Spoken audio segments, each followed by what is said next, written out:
Hey everybody, Jem Schofield here with the C47 and another episode of Gearbox. This is a real episode and kind of a follow-up to the last thing that I shot where I talked about this FS700 kit that I'm selling. And at the moment there's a few interested buyers, so we'll see how that goes. Yeah, so here's the deal. I shot the episode, I pulled in the footage, and immediately when I started looking at it, I noticed something that was pretty obvious, and it's this right here. Now, it was a really quick setup. I have this, this little tabletop here, which is from IKEA.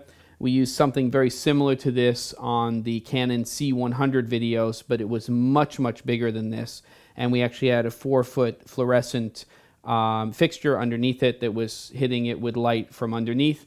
And then above it, I had a Barfly 400, which was putting light from above. Nice little highlights happening and very little shadows happening from the products that were sitting on here.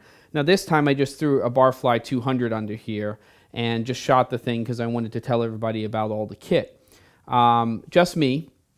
And this is a problem that you run into when you're doing stuff by yourself, because when you have a good crew, it's really a series of, checks and balances, or a system of checks and balances. You have people who all know what their hats are and are wearing those, but everybody who's been on a set and does production on a regular basis is just sort of instinctively looking for things that may be out of place so that you have continuity, so you're not seeing this light hit this way. And in fact, when we did the C100 videos, what we did is we set everything up, and once the lighting was where we wanted it to be, we took Duvetine and we actually very carefully taped Duvetine around the entire table, just so it was right on the edge here so you wouldn't see it, and it solved the problem. Obviously, we're not getting that problem anymore in terms of the light hitting me.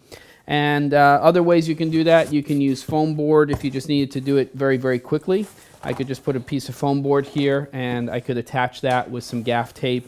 If you wanted to, depending on how you set up your table, you could also use white foam core, which would obviously, if you did it on all 4 sides, would bounce the light and sort of create even more light inside of the box because it wouldn't be escaping or hitting me right here, which is a little problem unless my hands are crossed. So, so just stuff for you to think about, but I think that the Duvetine with good quality gaff tape really makes a lot of sense because you can just cut it to size, you can drape it, you can still get in there, and as long as you're using a fixture like a fluorescent or an LED fixture, then you're not generating a lot of heat in there. I wouldn't recommend doing it if you were using hot lights. So there you go. So I got an episode of Gearbox out of that. Another tip, I'm wearing a dress shirt right now. Maybe not one that you would love. Hold on, here. That's really now annoying me again. So here, let me just put this piece of, there we go. That's fine for now. So I'm wearing this shirt right here. I happen to be, though you can't see it in shot because we're not going to use a wider shot, be wearing shorts and flip-flops.